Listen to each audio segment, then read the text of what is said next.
শিরকি যারা মুসলিম হয়েও শিরকে লিপ্ত তারা যদি তওবা না করে মৃত্যুবরণ করে তাহলে কি তার চিরকাল জাহান্নামের অধিকারী হবেন, নাকি শিরক করার কারণে জাহান্নামের শাস্তি ভোগ করার পর জান্নাতে প্রবেশ করবেন? ভাই, শিরক সম্পর্কে আল্লাহ রাব্বুল আলামিন বলেছেন, ইন্নাল্লাহা লা ইয়াগফিরু আন ইউশরাকা বিহি।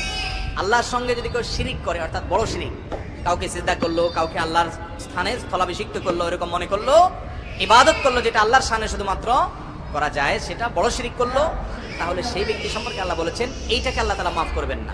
ওয়ায়াগফিরু মা দুনা যালিকা লিমান ইয়াশা। শিরক ছাড়া যেগুলো আছে তার সবগুলা, যত অন্য অপরাধ হোক না কেন, বান্দার হকের কথা ভিন্ন বান্দার কাছ থেকে মাপ নিতে হবে, আল্লাহর হক সংশ্লিষ্ট সমস্ত অপরাধ আল্লাহ মাফ করবেন, তো শিরক মাফ করবেন না। এজন্য শিরক করে কেউ যদি তওবা করে মাপ চায় তাহলে ভিন্ন কথা, আবার মাফ হবে। কিন্তু শিরক করে তওবা করা ছাড়া, শিরক করা অবস্থায় সে মারা গেল, তাহলে মুশরিক অবস্থা মারা গেলে এই ব্যক্তির কোনো রক্ষা নাই এবং চিরকাল সে জাহান্নামে থাকবে। আল্লাহ তাআলা আমাদের সবাইকে শিরকের মতো এরকম ভয়াবহ অপরাধ থেকে বেঁচে থাকার তৌফিক দান করুন।